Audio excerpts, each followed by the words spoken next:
pa. So this is my first vlog sa atong kinabuhi. Kato ko sa kwarto ron. So mao din akong daily living. Manali ko ligo guys kay nagkatropa nagligo nagtropa sa atong adlaw-adlaw na life. So I hope na enjoy mo. Pero first vlog na ko kay mamasero ka o tricycle. So mao na akong first way of income ang mamasero o tricycle. So ipakita ninyo kung unsa akong ginabuhi sa katong wala pa ko wala na ko nag-vlog. So karon nag-vlog ako balik ako guys. So ayun, ma-memories nila ako. So let's go. So dito kita guys, nag-prepare na ta sa atong mga kinahanglan padong sa pag-drive. Nag-prepare na ta sa atong mga butang para sa pag-video.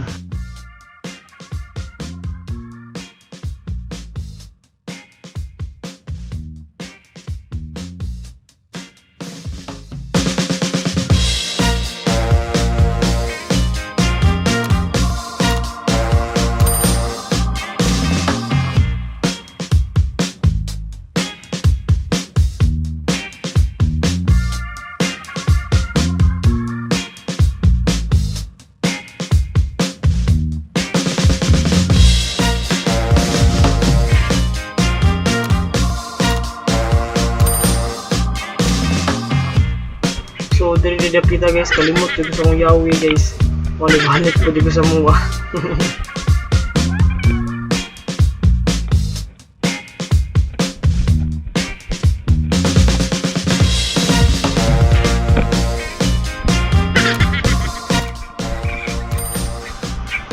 So duwa tagamay sa itong mga itoy. Itong best friend na itoy na si Kaligo. So guys ko sa akong itoy na si Blacky.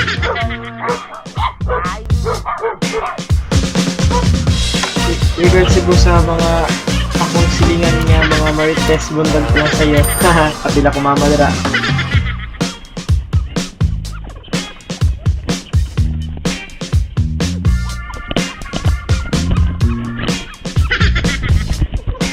Kung karon magsugod na taad na ito sa itong deer na tricycle. So mao din siya color black. Mao na akong gamiton pangadlaw-adlaw sa pagkita o pangitag kwarta. So, awara naglisod ganig abli sa yung top box.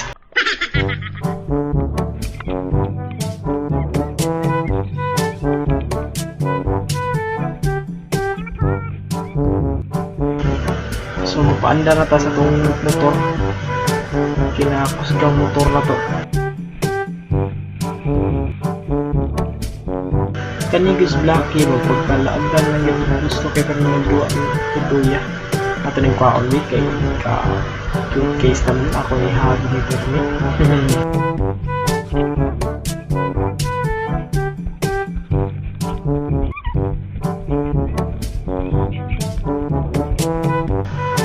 So atong first task na to karong adlaw kay ang pamalit og tubig sa atong mga suki. So mao na itong suki ay primero magkuha tag tubig ani niya ato ning tapukon sa atong Shopee niya ato ihatod sa tubigan niya atong suki sa atong tubigan.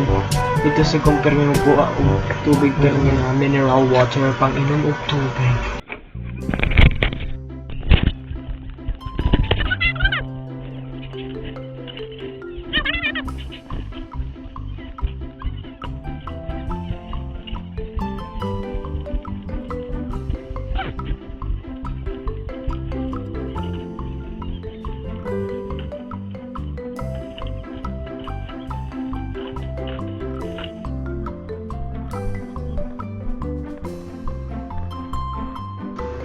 Karon before ta mo larga sa tong biyahe kada adlaw, so ato dapat i-check daan ang atong mga brakes sa kuan sa tong motor o mga oil na needed sa para safe ang atong pagbiyahe kada adlaw. So mo na kong gibuhat ro.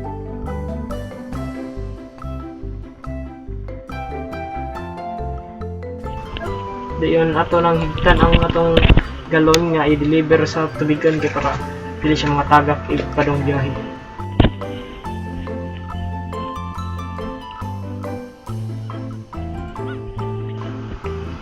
So tara, let's go. Ato nang lihat ang atong tubig sa tubigan.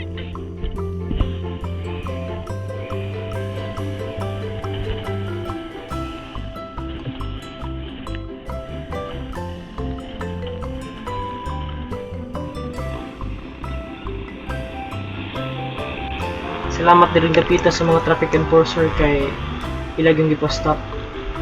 Ya, makaadto din mi sa makatabok din mi sa among tabukanan.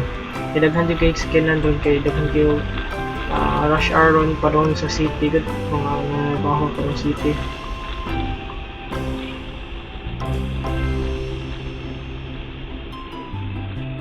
So doon na lang ang water filling station diri dapita, so kuno niya diri di ko mag-permi magpa-refill og tubig para sa akong mga suki nga panguhaan og tubig kay ila sa dipalitya.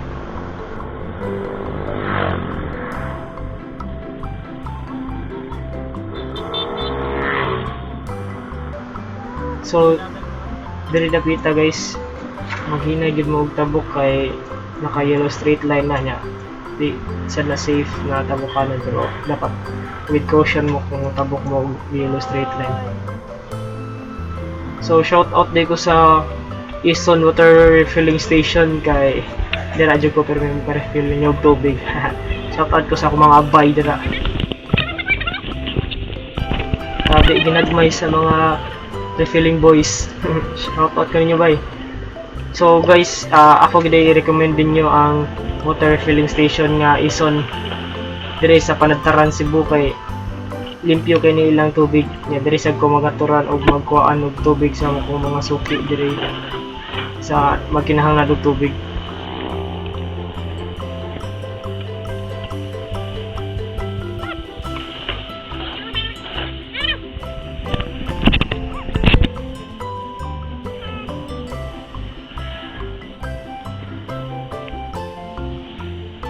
So man naman ta sa first task na to, adto na sa second task. So sa magkuha ta og mga card ni Ate Sharon nako. So isa sa din sa akong suki nga magkarnihan. So tara, let's go.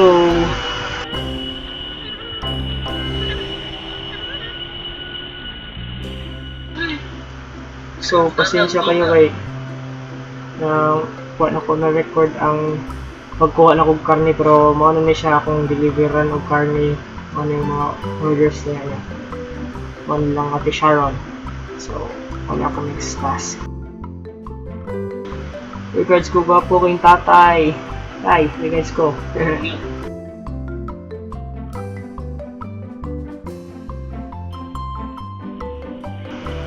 Then, gikan silang tatay, manghapit sa taog mga galon para i-deliver na to balik. Kay nindot mo gud galon or tubig mineral ako hatod kay mas dali ang kwarta kay tag 10 pesos ang plate yan kada usa galon. Okay kayo basta ang deliver ka daghan. G.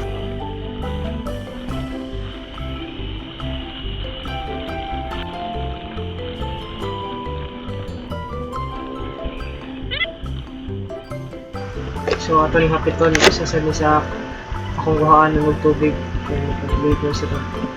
So ako sa nito 10 pesos ang isa ka galon. So taghan ka sila galon. So kwarta gud.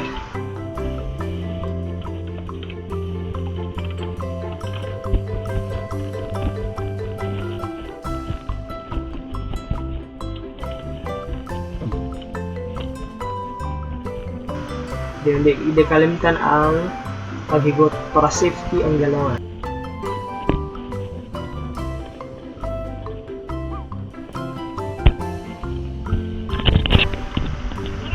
So tara, ito na hatod ang tubig sa tubigan. Let's go!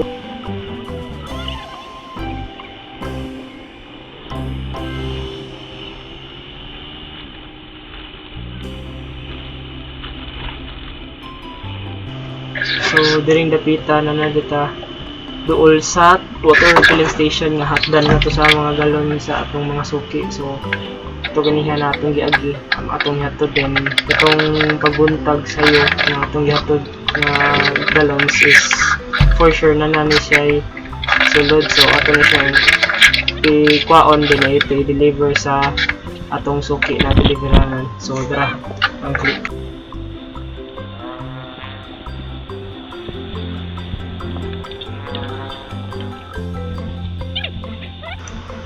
So dira ato lang yato ang gallons. Medyo daghan ang nagpa-refill karon, so ato na siyang balikon later. Di na to sa kung ano mga humanang refill, di na tayo hatod. Then hinahinay na itong karga sa atong tricycle ang kaning humanang refill para ready na para deliver sa atong suki o sa iyang pamilya. So let's go.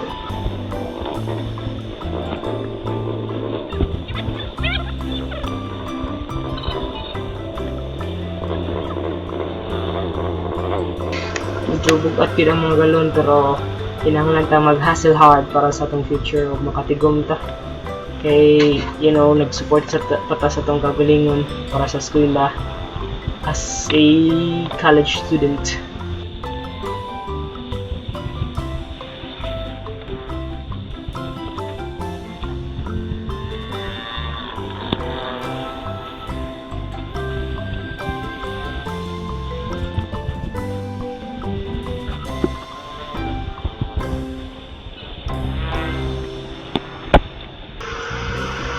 You know, mga katropa, tayo mga less fortunate people are the ones who aims to earn something every day.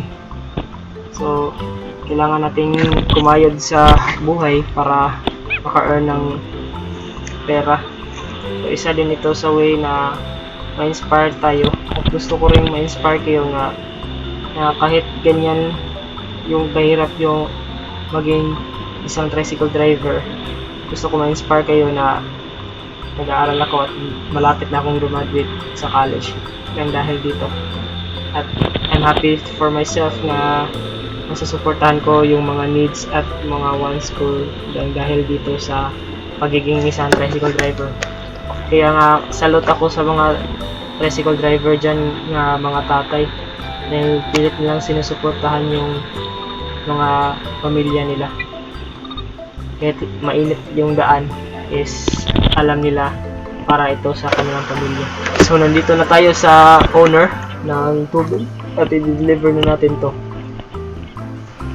So ngayong araw ilang ulit ko itong ginagawa dahil marami akong delivery this time ng tubig. Then mamasada din ako ng tao sa palengke pero hindi ko na ini-video. So sa next video ko na yon gagawin ang pamamasada. Hanggang dito na muna tayo sa ating buhay serye vlog number 1. At kung nagustuhan nyo itong video, please click that subscribe button sa below at turn on notification bell. At kung nasa Facebook kayo is don't forget to like and follow my Facebook page. And dito na muna tayo. See you in the next episode sa aking buhay. Bye!